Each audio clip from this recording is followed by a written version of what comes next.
Guys, welcome back. Today we're going to be reading this book. Feed the Birds is backwards though. By Stephen Ross. It's by Stephen Ross. Let's read. I sometimes still hear my aunt and uncle screaming late in the evening when all is quiet in this large old house. I sometimes still hear their cries outside from somewhere deep in the forest. Even though it has been many years since I ran out into the night screaming with absolute terror and fear, I don't miss them. My mother and father drowned at sea when I was 12, and I was left in the care of my only remaining family, Uncle Average and Aunt Zelda. Two of the sourest specimens I had ever met. They had no children, and they lived here at Abercrumble House, a large 200-year-old house in the middle of a forest and 10 miles from the nearest town or village. I can still remember the day I first came to live here at Abercrumble. It was like the year 1872, in winter. Chubwick, the family lawyer, a thin pencil of a man, escorted me and my two suitcases to Paddington Station in the heart of London, where he put me aboard a train bound for the village of Hurtley on the edge of the Hurtley Forest. I had a first-class compartment to myself and 3 small apples in my coat to eat on the journey. And as I watched the city fade and the countryside grow, I felt I was going to have a lonely life with an aunt and uncle I had never met and of whom my mother and father had seldom spoke. This sense of dread became concrete when my train arrived in Hurtley. I don't care for children, my uncle announced in a gust of frosted breath when I met him on the freezing cold station platform. I'm only taking you because you are the child of my wife's dead sister. My uncle was dressed in a dark gentleman's long coat and hat. He had a mess of gray hair and a bushy gray mustache beneath his nose. He was very tall and very large. Standing in front of him on the platform, I could barely see his face for his wide chest. It was like standing in front of a large hill with his head sitting up on the top. We rode in his carriage, a completely black carriage drawn by 2 horses with a gold letter A on the door beneath the window. A for Abercrumble. A for alone. I really felt quite miserable. The driver sitting up at the front holding the reins was a short, bald-headed man with 2 droopy eyes like those of an old faithful hound. My uncle addressed him as Fulton, and as I had climbed into the carriage, Fulton had given me a smile, the only one I saw that day. As we rode deep into the Hurtley Forest, my uncle said something to me, and I've never forgotten the way he said it.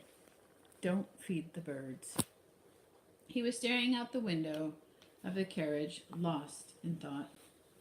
I noticed he had a large rusty key hung around his neck on a string. I would learn that this key was always with him.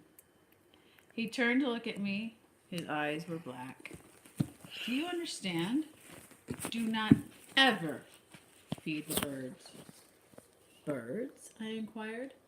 I had seen none, and apart from the thud of the horses' hooves and the rumble of carriage wheels on the dirt track, I had heard nothing either. In fact, Hurtley Forest appeared entirely empty.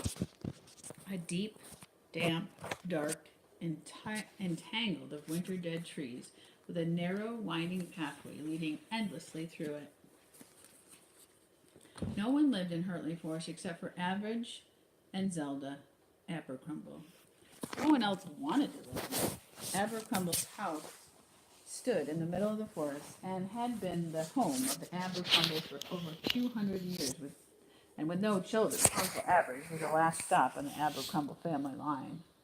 As the carriage rode into the clearing that contained the house, I leaned out the window to look. Abercrumble House appeared as though it had been conjured up in a nightmare. A lopsided construction of 3 floors, with stone walls black with moss, and windows clouded with centuries of dust. At the left front corner stood a solitary tower twined in rotting roots. It rose high above and seemed to threaten anyone looking up at it with a swift coming down and swatting like a fly. My large uncle made another pronouncement. Do not go up into the tower. It is dangerous and forbidden. I had formed the opinion that my uncle liked to make rules. I had no idea what his occupation concerned, but he would have made for an excellent schoolmaster. He walked with a walking stick too, and I could easily imagine him slamming it down onto school desks as he instructed you of all the things you were not allowed to do.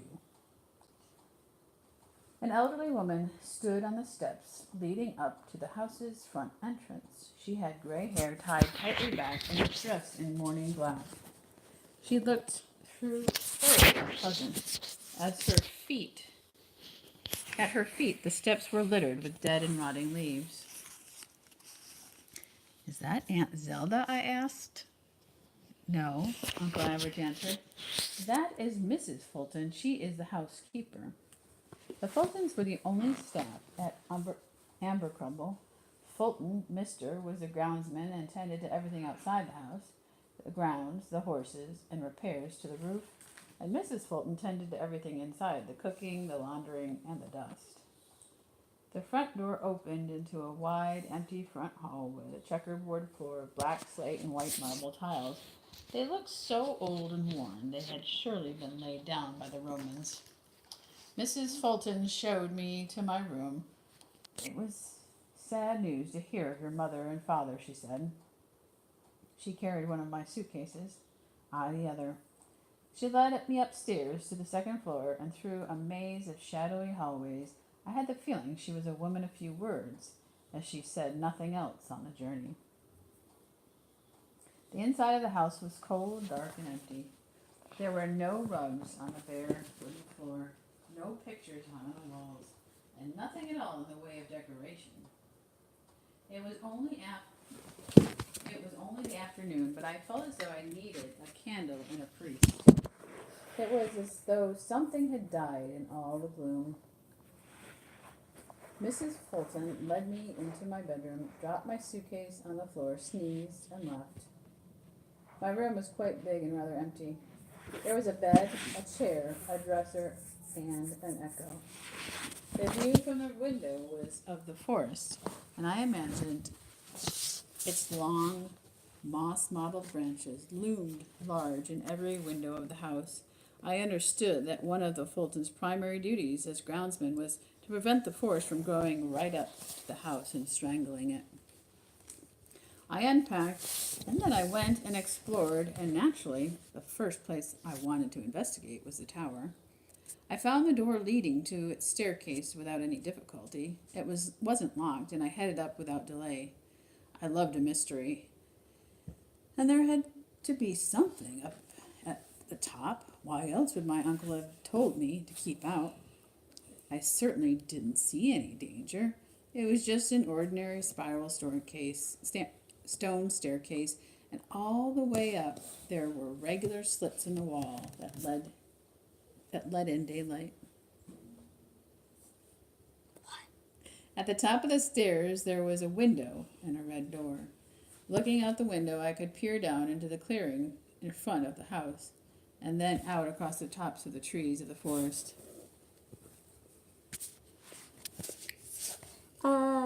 Please remember to turn this volume up, and I'm just using haunted mode, just so you know.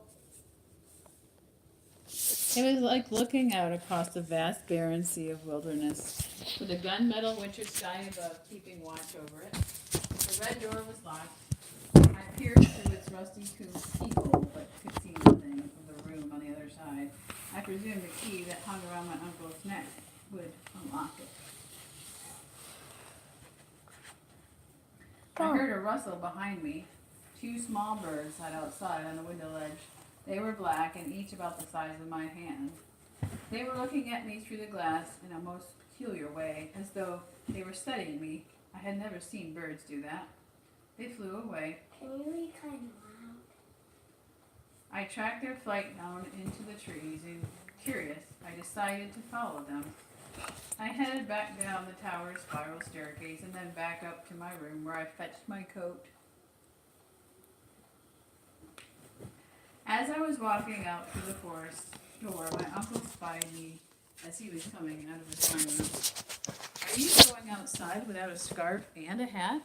Wait, can He you sit called on out. the couch, please? I'm dressed warm enough, I answered. Don't you catch a cold, he warned.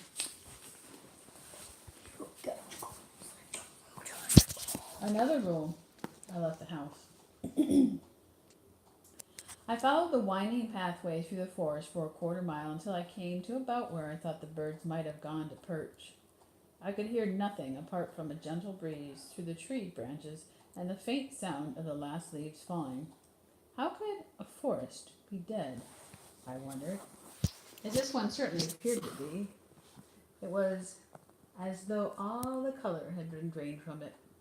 I saw movement. One of the two birds was on the ground. It quickly hopped from sight behind the foot of a large oak tree. Don't be frightened, I whispered in my most reassuring tone. The bird poked its head around the corner and peeked at me. The other bird did too. They were both behind the oak tree. Such shy birds they were. You must be hungry, I said. I looked out. And what is there to eat? I've seen no worms, snails, or spiders. All I had in my coat pocket was a half-eaten apple left over from my train journey that morning, and I placed it on the ground near the foot of the tree. I stood back. The birds peeked out again. They saw the apple and looked up at me. I nodded. It was for them. They hopped out from behind the tree and started pecking away at it. I will bring more, I said. The birds chirped excitedly. It had been as though they had understood my words. I met Aunt Zelda that night at the dining table. She looked like a lighthouse. She was tall, dressed in a featureless, flowing white gown with the dimensions of a cylinder, and up on top of her head sprung a tall chaos of hair, the color of fire. It is soon your birthday, she said, staring across the table at me with a pale face and two large blue eyes. Yes, I answered. I turned 13. There is a birthday present for you, she pointed at the side of the table, on top of which sat a square-shaped parcel wrapped in a colorful striped paper. It was found at your house in London after your mother and father perished at sea. Chubwit, the family lawyers, sent it on to here. There is a card with your name on it. I looked back at my aunt. My sister must have purchased and wrapped it before she and your father set sail. I had no knowledge of this birthday present. I looked back across the room at it, and for a moment it was as though my mother and father were with me again, until my large uncle cleared his throat. Mrs. Fulton is getting a cold, he grumbled to my aunt. She's been sniffing and sneezing all afternoon. My aunt nodded. For the next 5 minutes they discussed Mrs. Fulton's head cold until I became quite bored listening and decided to change the subject. I saw some birds today, I said. I may as well have announced that I had personally declared war on Spain, for their reaction would surely have been the same. There's nothing in the forest, my aunt said. My large uncle slammed his walking stick down on the table. If you did, he growled, under no circumstances are you to feed them. Why? I asked. There is nothing in the forest, my aunt repeated, shaking her head. You only imagined you saw something. My uncle didn't answer my question, and the next 20 minutes were devoted to his and my aunt's renewed discussion of Mrs. Fulton's cold. In my lap lay a handkerchief into which I had been secreting food throughout the meal. When it came time to excuse myself from the table, I hid the little package of potato, cabbage, beans, and pork behind me as I rose. I bid my aunt and uncle good night, took a candle, and went up to my room. I waited until the late hour, then dressed warmly and crept out from my room, down the stairs, and out through the front door and into the forest. A half moon and a broken sky was my only light. I dared not to take a candle for fear the light would have been seen from the house. I walked carefully along the winding path back to the oak tree, where I had last seen the birds. At the foot of the tree, I laid out my handkerchief of food in the manner of a little picnic, and I stood back and waited. I saw nothing. The only sound was the creak of tree branches in the night. The birds appeared to be absent. I felt sad that my offering might go unnoticed. It was frightfully cold, and a damp fog had begun to envelop everything about me. I turned to walk back to the house. I had taken no more than 10 steps when I heard the faint sound of fluttering wings. Looking back, I could see the shadows of the birds at the foot of the oak tree. They had found the food and were eating heartily. How cruel of my uncle to not want to feed the birds in the forest. These two little things were probably near starvation in this bleak wasteland. I returned to the house. As I approached the front steps, I smelled pipe tobacco and realized there was a man standing there in the darkness. I feared it was my uncle. "What are you doing out here at this hour?" It was Fulton, the groundsman, out smoking his pipe. I had not heard the man's voice before, and it was surprising. It was as deep as a cave and raspy. "If you don't tell my uncle," I said, "I'll tell you." He nodded and took a long drag on his pipe. I was feeding the birds. In the moonlight, I could see him giving me a queer look with his two droopy eyes. "There's nothing in the forest," he rasped. "A long time ago it was full of animals, but they've all gone now." There was a curious sound somewhere in the distance. It was like a muffled rifle shot. "What was that?" I asked. "Mrs. Fulton," he said. "Is she outside in the cold?" He shook his head. We walked along the front of the house, and when we got to the end, I could look down the side to where I could see a little cottage located at the rear. We heard Mrs. Fulton again. It was an energetic sneeze. Evidently, the Fultons lived out in a cottage and not inside the main house. Fulton shook his head again. "Don't ever tell Mrs. Fulton you've been feeding the birds. If you really have seen any, she hates the things with every bone in her body." "Why is that?" "We used to have a cat." I nodded. Not that I really understood what that meant. "Where did all the animals in the forest go?" I asked. "Never you mind. It's best for young children to not ask about it." "I'll soon be 13, I informed him. "Is that so?" he said. "I'm 65. I've lived your whole lifetime of 13 years exactly 5 times over. So that gives me every right to tell you not to concern yourself." Who was I to argue with an elderly mathematician with a pipe? "What do you do up in the tower each day?" I asked my large uncle one morning. He didn't like this question. Aunt Zelda let out a short burst of laughter. My uncle stared at me from the end of the breakfast table with such inflamed intensity, I feared he would melt the butter. "He's going to make us rich," Aunt Zelda snorted. "He's been promising that for years." There is always an undertone to everything Aunt Zelda said, as though she was secretly angry with everybody and everything. My mother had been delightful. Her sister was a word I'm not old enough to use yet. And neither my uncle nor my aunt answered my question. I had lived at the house for more than 2 weeks. Every morning after breakfast, my uncle would head off up the stairs to the top of the tower, and I wouldn't see him again until we assembled at the dinner table that evening. I had grown accustomed to the empty house and being alone. Fulton was always outside with a garden tool or tending to the horses in the stables. Mrs. Fulton was always fussing about cooking and cleaning, and I did my best to not be underfoot.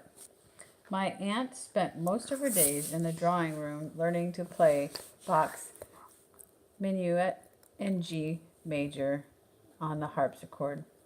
Every day the same piece, every day the same mistakes.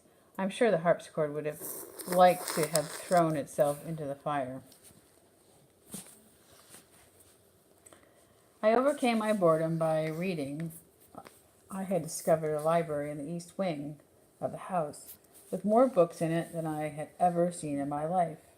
The plump leather chairs that swallowed you up in their comfort. And I had continued my secret mission to feed the birds. Each day I left out a little picnic on a handkerchief in the morning after breakfast, and again at night after everyone had gone to bed.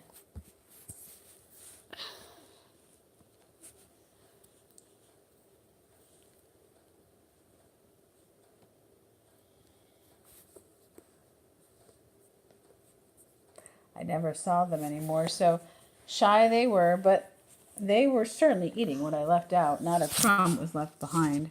Saturday is your birthday, my aunt announced. We shall have a party for you. I would like that very much, I said. My attention returned to the birthday present waiting patiently for me on the side table.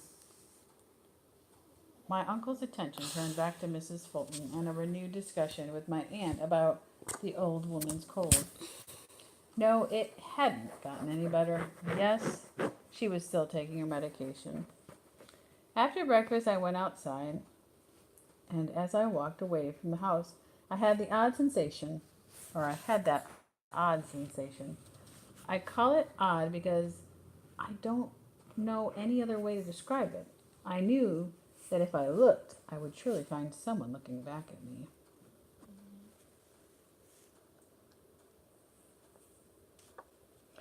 What does he do behind that red door? I wondered.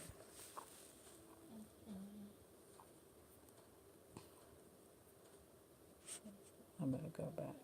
Are you doing the metronome?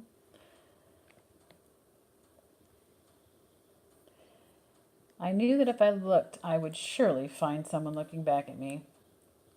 I did so, and there was. My uncle was staring at me. He was at the window up at the top of the tower. What does he do behind that red door, I wondered. Did he write books, paint landscapes, play with puppets, or do nothing at all? Maybe the room at the top of the tower was empty, and all he did up there each day was sit on a cushion on the floor and think about cake. He disappeared from the window. I headed to the oak tree. I retrieved the handkerchief I had left out the previous evening, and I laid out a new one with that morning's feast. I heard the birds twittering. They sounded a lot happier and louder than they were full of life. As I went back, I encountered Mrs. Fulton. It was rare that I saw her outside. I wished her good morning as we passed. She regarded me with suspicion and said nothing. I went on to the house. Sure enough, the next time I saw my large uncle was that night at the dinner table. And partway through the meal, he placed my handkerchief on the table. He unfolded it to reveal the food I had left out that morning.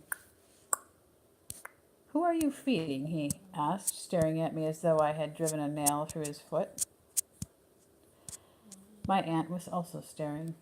I didn't answer. I continued chewing the large piece of potato I had just shoveled in my mouth. By the rules of good table manners, I should not speak with my mouth full. My uncle knew this and was obliged to wait. Clearly, Mrs. Fulton had brought my handkerchief and its contents to his attention. It occurred to me that I was sending a couple of handkerchiefs each day into her laundry basket, and many would have been dirtied with bark and soil from the fourth floor. Had Mrs. Fulton become suspicious? I pondered this matter. After 7 minutes of my continued chewing, my uncle slammed his walking stick down on the table in frustration. Will you, for goodness sake, finally swallow that mouthful and speak? I swallowed. I'm leaving food out for the birds, I said. My aunt gasped. There's nothing else for them to eat. My uncle's face glowed red and angrier. My uncle's face glowed red with anger. Do you know why there are no animals in the forest? He roared. I shook my head. Because the birds ate them all up. My aunt nodded in agreement. Harsh words were spoken by adults, and I was sent to my room. The handkerchief of food I had been quietly assembling on my lap was confiscated. Night winds swirled about the house, and my bedside candle flickered. I pulled the blankets up to my chin and stared up at the dancing shadows on the ceiling of my bed. How could birds have eaten all the animals? It was too fanciful to imagine. It was ridiculous. Was my large uncle insane? My aunt, too? The candle died, and everything became a shadow. There was no moon outside or even stars. All was hidden under a thick blanket of cloud. There came a rustle and a tapping. I couldn't see anything in the dark, but I knew the birds were outside my window. They hadn't been fed that day and were surely hungry. I knew how I felt if I went a day without food. Don't worry, I whispered. I will feed you. I waited until I heard the grandfather clock downstairs and the entrance hall chime for midnight, and dressed warmly once again, I crept out of my bedroom. I snuck downstairs to the dark and quiet of the house, to the kitchen. By the light of candle, I found some bread and a few scraps of meat left over from the night's dinner, and I bound it up in a fresh handkerchief. I went out through the front door into the night. The air had a cold bite to it, and there was a thick fog.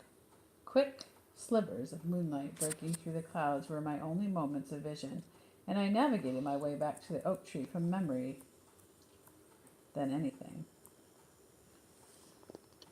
More from memory than anything. I left the food on the ground, and I put the handkerchief in my pocket. I'm sure the birds didn't mind if their dinner was served up on a tablecloth or not. Less than a minute later, I heard the eager fluttering of their wings. I will feed you, I said in the darkness. I will always feed you. You have my promise on that. I became aware of light behind me, and I heard a jagged cough. Your uncle will hear of this, Mrs. Fulton croaked angrily. I turned to see Mrs. Fulton holding a lantern and walking toward me with frail steps. She was as white as a bedsheet, and by her lantern's light I could see a film of sweat on her brow. She coughed again. Her eyes rolled upward in a faint, He already knows of it, right? and she collapsed to the ground. Yes, but he didn't know that he was going back out to feed him. She regained consciousness within a moment, and I helped her back onto her feet and picked up her lantern. With her arm around my shoulders and bearing her weight, I walked her back toward the house. I called out loudly as we approached. My uncle's bedroom window opened, and he stuck out his head. When we got to the front steps, Fulton, no doubt having heard my cries, came around from the side. Together we helped Mrs. Fulton, coughing and sneezing, up the steps and into the house. There was an armchair inside the entrance hall beside the grandfather clock, and we navigated her to it. She collapsed into it. I set her lantern on the floor at her feet. What is going on here? My uncle thundered in his night clothes, the tip of his walking stick slamming down into each wooden step on the staircase as he descended. My aunt hurriedly followed behind, holding a candelabrum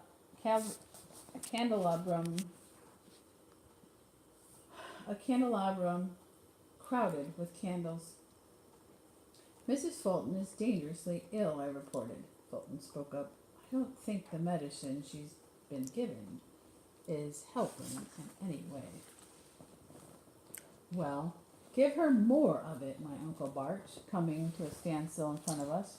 Look at the woman, Aunt Zelda said, poking my uncle's side with a rigid finger. The medicine is clearly not working. It'll be the death of my wife if something isn't done, Fulton pleaded. She should be taken into Hurtley, I said. There must surely be a doctor in the village. Only Fulton was in agreement. No, my uncle said. Potion 53 will cure her. You are not a doctor, my aunt said to him, her rigid finger repeatedly stabbing his side. Mrs. Fulton is clearly not long for this world. I will not have her death on my conscience. Potion 53 will cure her, he insisted. She just has to keep taking it. I could take her into Hurtley, Fulton said. I won't allow it, my uncle barked again. It's far too dangerous in the dark for the horses. Something occurred to him, and What the dickens were you all doing outside at this time of night? She followed me, I reported. Mrs. Fulton summoned up the energy to point her finger at me. Birds, she cried out. Was feeding the birds. My uncle had previously resembled a hill. He now resembled a volcano. What? He roared. He swung his walking stick at me and knocked me to the floor. You deliberately went against my word, he thundered, towering over me, ready to strike a second blow. Mrs. Fulton should never have gone outside, so help me, child, I will whip you. My aunt stepped up in front of him. It's your fault the old woman is feeling poorly. Potion 53 is clearly another failure, just like all the others. For a brief moment the volcano hesitated, his eyes locked onto my aunt's. And in that moment I seized my chance. I sprang back to my feet and darted between them. I snatched the rusty key from around my uncle's neck, snapping the string as I yanked it away. I grabbed a lantern that stood on the floor and I headed for the tower. They followed. As I ran up the spiral staircase, I heard my uncle's bellowing voice and the staccato beat of his walking stick on the stone steps behind me. As I had guessed, the key unlocked the red door at the top of the tower, and I opened it. By the lantern's light, I found a room full of equipment, test tubes, burners, racks of liquids and powders, racks of empty animal cages, medical apparatus, and a microscope. My uncle and aunt burst into the room behind me, flushed and panting from their rapid climb of the stairs. What is this place? I asked. Your uncle is a scientist, my aunt laughed. He thinks he's going to find a cure for the common cold. I will, he barked. When? You've been coming up to this room every day for more than 20 years, and not one good result has ever come from it. I just need more time. Do you want to know what happened to all the animals in the forest? My aunt asked me. Potion 21 killed them. Your uncle tested it on a bird, and it became ill, not with a cold, but with something else, something that made it hungry for flesh, for anything that moved. And then its strange illness spread to the other birds in the forest, and together they ate up all the other animals. And when there weren't any other animals left, they began to eat up one another until there wasn't a single bird left, and the forest was completely empty. Shut up, woman, my uncle roared. He grabbed me by the neck and dragged me out of the room. With my aunt following behind with the candelabra, he dragged me back down the staircase, through the house, and up to my room. He threw me into it and locked the door. Your birthday is canceled, he shouted through the keyhole. You are going to stay in your room for the rest of your life, and from this day forward you will have no more birthdays. You are going to stay at the age of 12 forever. You can't stay at the age of 12. You still have your birthday. Mm-hmm. Fulton later told me that my uncle went and fetched my birthday present from the side table in the dining room. He took it into the entrance hall where he and my aunt were about to set fire to it on the checkered floor tiles, and there was a knocking at the front door. It was no ordinary knocking. I heard it myself. Locked in the room upstairs, a great thunder like banging at the front door. It was as though cannonballs had been fired at it. I heard my uncle and aunt shouting. I heard the sound of the front door being smashed open and the sound of my uncle and aunt screaming. I heard great animal shrieks. And then I heard my uncle and aunt both screaming outside as they fled from the house. I heard their screams disappear into the depths of the forest and then silence. A short time later, Fulton unlocked my door. He was pale and wide-eyed. Such terrible things I've seen, he said. Can you drive the carriage in the dark, I asked, with only lantern light to guide you? He nodded. The horses know the way better than I do. Wake them up from their sleep. You have not a moment to lose.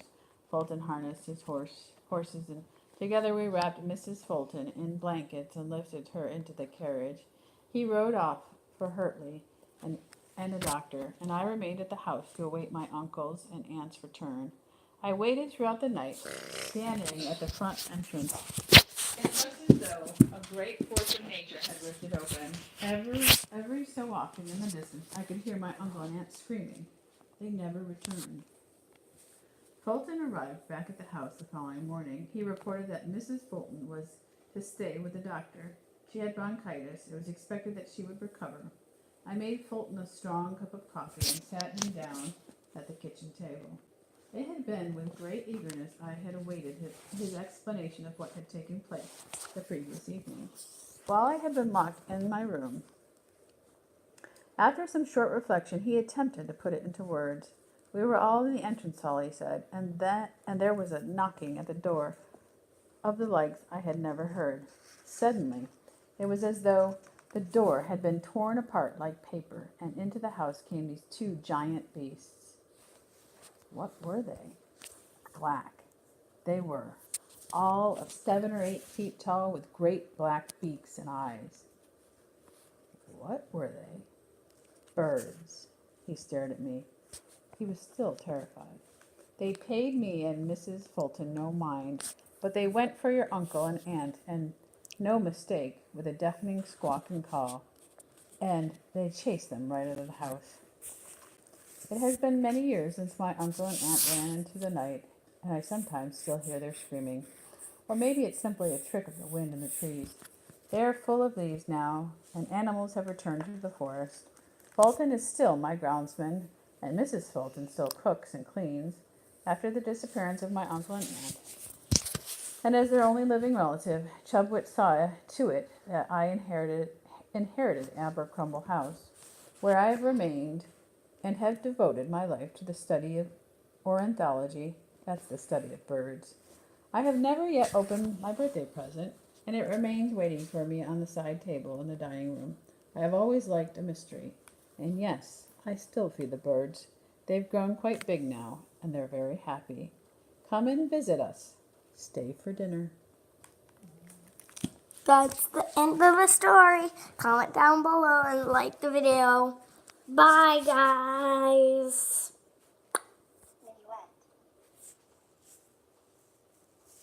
Minnie, you wet?